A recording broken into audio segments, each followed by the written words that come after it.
Assalamualaikum warahmatullahi wabarakatuh. Perkenalkan nama saya Mirza Yusuf Santosa dengan NIM 18107005, Prodi Teknik Informatika. Di sini ingin mempresentasikan seminar proposal skripsi yang berjudul Klasifikasi Jamur pada Kaca menggunakan metode CNN. CNN adalah Convolutional Neural Network yang pada tahun 2022 yang dibimbing langsung oleh Bapak Insinyur Yadarullah MKom IPM serta Bapak Ade Syahputra ST MINF Kom Tech MGMT.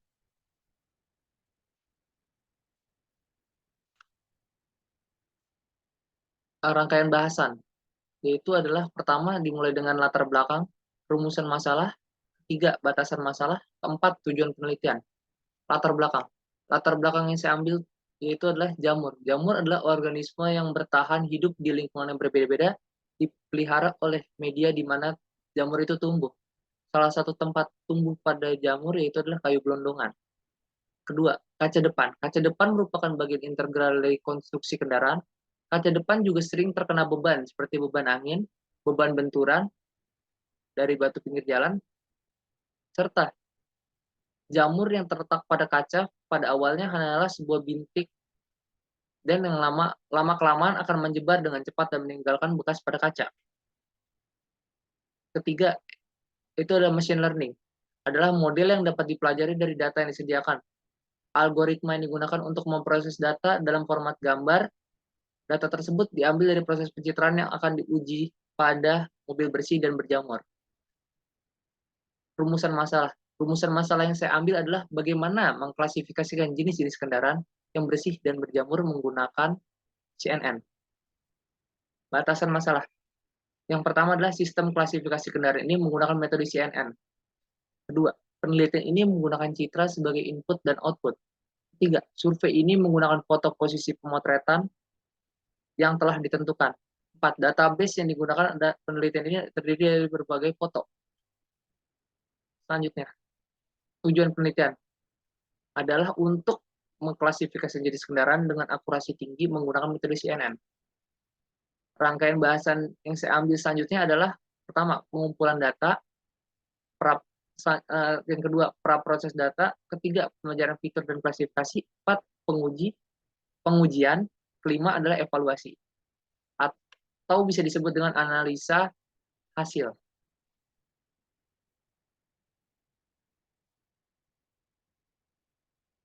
Alur penelitian dimulai dengan pengumpulan data, pre-processing, selanjutnya pembelajaran fitur dan klasifikasi, 4 pengujian, 5 analisa hasil. Pengumpulan data, pengambilan gambar yang saya lakukan adalah secara langsung ataupun online pada dua bagian, yaitu pada kaca bersih dan berjamur. Gambar yang telah dimasukkan, gambar yang setelah saya dapatkan akan dimasukkan ke dalam dataset yang telah disediakan guna untuk mengetahui jenis kendaraan yang berjamur, jenis kaca yang berjamur ataupun bersih secara otomatis dan akurat. Ya, di sini ada contoh gambar kaca berjamur dan kaca bersih. Pra-processing data dimulai dengan selanjutnya akan input data citra, resizing, lalu mengganti pixel citra, data citra baru, dan selesai. Di sini juga ada arsitektur CNN, yaitu dimulai dengan input, convolution ReLU, polling, yaitu sebagai feature learning, dan classification menggunakan flatten, full connected, dan softmax. Convolution layer. Proses konvolusi ini akan memanfaatkan apa yang disebut dengan filter. Seperti layaknya gambar di bawah ini, filter memiliki ukuran tinggi, lebar, dan tebal. Filter ini digunakan untuk inisialisasi nilai tertentu secara random atau menggunakan teknik tertentu seperti Glorot. Dan nilai dari filter inilah yang menjadi parameter yang akan diupdate dalam proses learning. Di sini ada contoh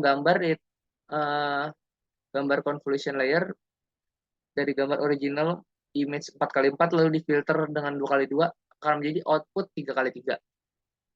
Persamaan pada convolution layer adalah menggunakan H X, Y sama dengan F X, Y dikali G dalam G X, Y. Keterangan H adalah sebagai hasil dari proses convolution, F sebagai nilai matriks citra, G sebagai kernel convolution. Relu adalah fungsi aktivasi yang digunakan di mana saja, walaupun pada prosesnya hanya mengubah nilai negatif menjadi 0.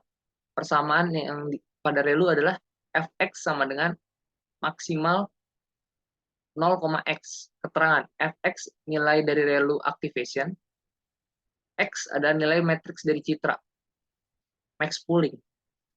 Pada gambar ini terdapat single depth slice, yaitu akan di max pooling menggunakan 2x2 filter dan straight 2.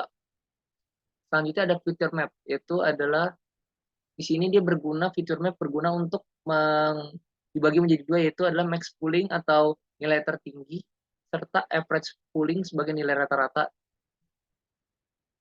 Polling layer. Polling layer biasanya berada setelah convolution layer. Pada prinsipnya polling layer terdiri dari sebuah filter dengan ukuran straight tertentu yang bergeser dari arah feature map.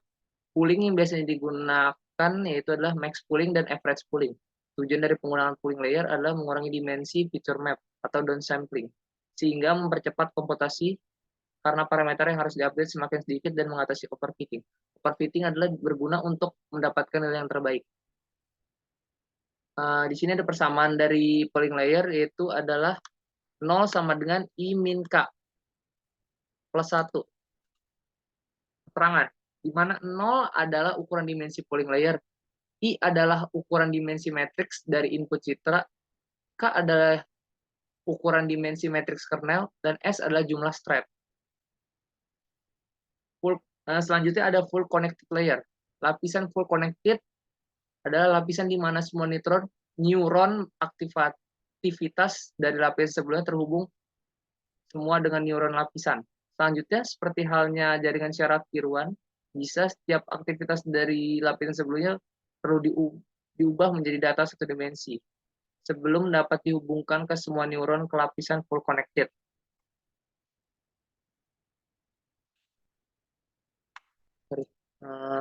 Di sini ada rumus, itu YJ sama dengan BJ plus WIJ kali I. Keterangan X adalah inputan dari full connected yang merupakan hasil dari pembelajaran fitur.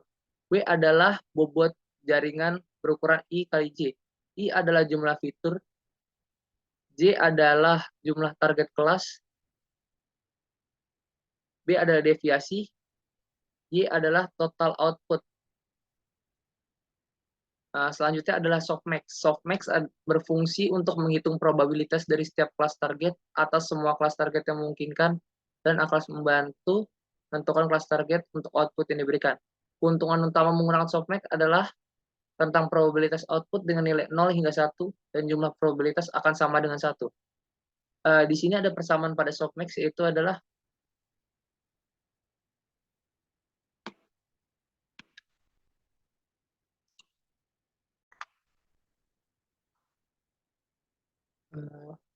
di sini ada persamaan, yaitu adalah sigma dalam kurung vektor Z tutup kurung I sama dengan EZI dibagi dengan sigma K J sama dengan 1 EZJ. Keterangan sigma sama dengan softmax, vektor Z sama dengan vektor input, EZI sama dengan fungsi eksponensial standar untuk vektor input, K adalah jumlah kelas dalam pengklasifikasi multikelas, EZY sama dengan fungsi eksponensial standar untuk vektor output.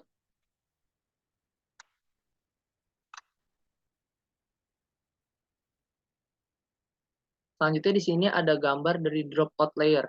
Dropout merupakan proses mencegah terjadinya overfitting atau nilai terbaik pada perubahan, dan juga mempercepat proses learning. Dropout mengacu kepada menghilangkan neuron yang berupa hidden layer maupun layer yang visible di dalam jaringan. Dengan menghilangkan suatu neuron, berarti menghilangkannya sementara dari jaringan yang ada. pengujian. Keberhasilan data per banyak data uji dikali 100%. Tujuannya dilakukan pengujian adalah untuk memastikan bahwa sistem dari deteksi dapat berhasil atau mengalami kegagalan. Data uji yang digunakan merupakan data yang berbeda dengan data yang sudah ada. Hasil dari pengujian merupakan hasil dari proses deteksi yang dilakukan.